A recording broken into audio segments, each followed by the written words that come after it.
The crack of his hand against my face didn't echo, it thudded, low and final.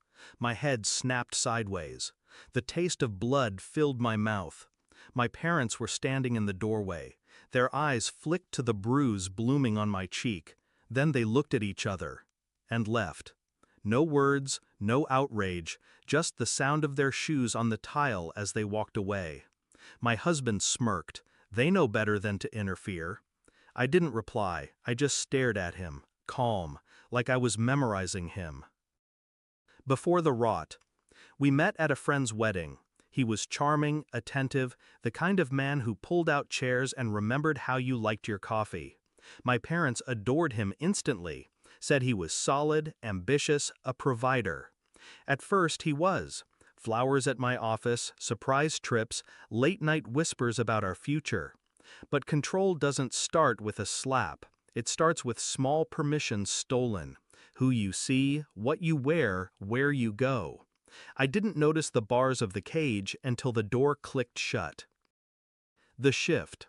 The first time he hit me, he cried afterward, said it was the stress. The second time, he bought me a necklace. By the third, he didn't bother with excuses. My parents saw the signs. They chose silence over scandal. That night, with the bruise still fresh, I realized something. I couldn't count on rescue. I'd have to become my own. The plan. I didn't scream. I didn't pack a bag. I smiled at him, made dinner, kissed him goodnight, and while he slept, I began. I moved my personal savings into an account he couldn't touch. Quietly documented every injury, photos, dates, medical reports. Recorded his rages on my phone. I reached out to an attorney specializing in high-asset divorces and domestic abuse cases. She gave me a checklist. I completed it in 3 weeks. Then I called an old friend, a police detective I'd once helped on a pro bono case. I asked him one question. How fast can you act if I give you everything you need? His answer, seconds. The setup. Tonight was perfect. My parents were over for dinner.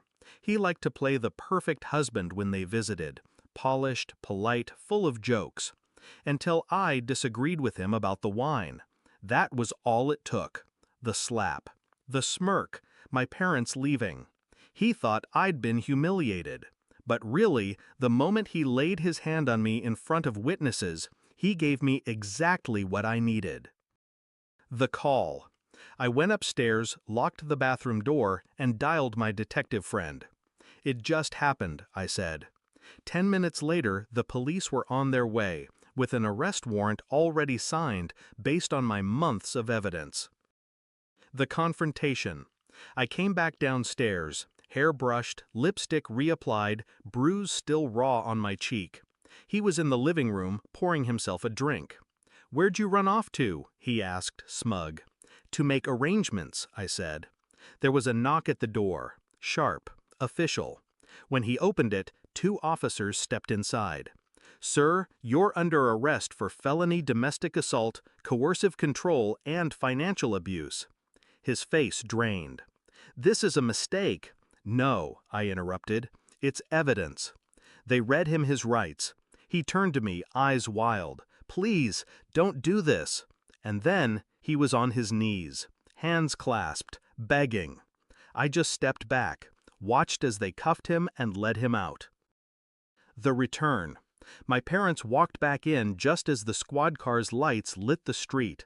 They froze in the doorway, eyes darting from me to the officers outside. "What did you do?" my mother whispered. "What you wouldn't," I said. The aftermath. The restraining order was granted within hours. My attorney filed for divorce the next morning, seizing control of every shared asset. The court ordered him to vacate the house and surrender all firearms. The bruise healed. The silence in the house was louder but cleaner. My parents didn't speak to me for weeks. I didn't mind. Reflection. Some people wait for someone to save them. I used to be one of them. Now, when I look in the mirror, I see the truth.